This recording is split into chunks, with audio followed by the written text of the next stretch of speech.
వేదిక పైన ఉన్న అది అందరి ఆశీస్సులతో మానుకోటను అన్ని విధాల అభివృద్ధి చేస్తాం రాబోయే రోజులలో.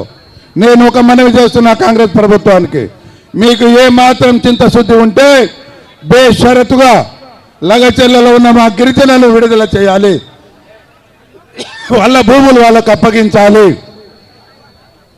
వాళ్ళ మీద పెట్టిన కేసులు ఎత్తివేయాలని చెప్పేసి నేను మనవి చేస్తున్నా.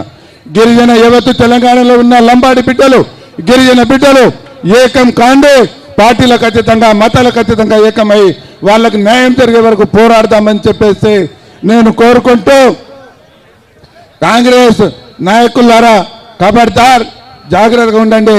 మేము శాంతియుతంగా ఈ ధారణను పాల్గొంటున్నారు. మా వాళ్ళు ఎక్కడ ఏ జరగకుండా జరుగుతున్న ధారణను ఏమాత్రం డిస్టర్బ్ చేసినా రాబోయే రోజులలో చాలా దానికి మూల్యం చెల్లించి ఉంటుందని చెప్పేసి కోరుకుంటూ, ఈ అవకాశం ఇచ్చిన వేదికమైన ఉన్న పెద్దలకు, ఇక్కడ విచ్చేసిన ప్రతి ఒక్కరికి పేరు పేరున హృదయపూర్వక ధన్యవాదాలు తెలియజేస్తూ జై తెలంగాణ.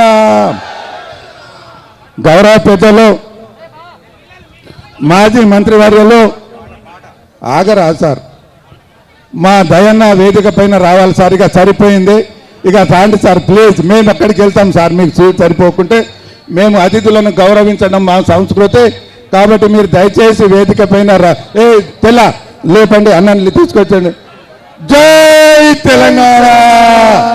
ప్రసాద్ పాట పాడితే గుండె జల్లుమనాలి. ఓకే మానుకోట ప్రసాద్, ఒక పాట, మంచి పాట పాడమ్మా, అదిరిపోవాలి.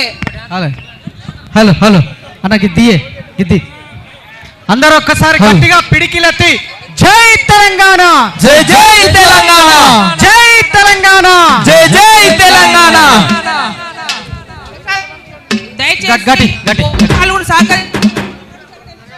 హలో హలో హలో వాళ్ళని వెనుక పంపిస్తున్నారు. దయచేసి పోలీసు వాళ్ళు సహకరించాలి. స్వచ్ఛందంగా వచ్చే వాళ్ళందరినీ కూడా అడ్డుపడవద్దని చెప్పి ప్రత్యేకంగా పోలీసు వాళ్ళకి విజ్ఞప్తి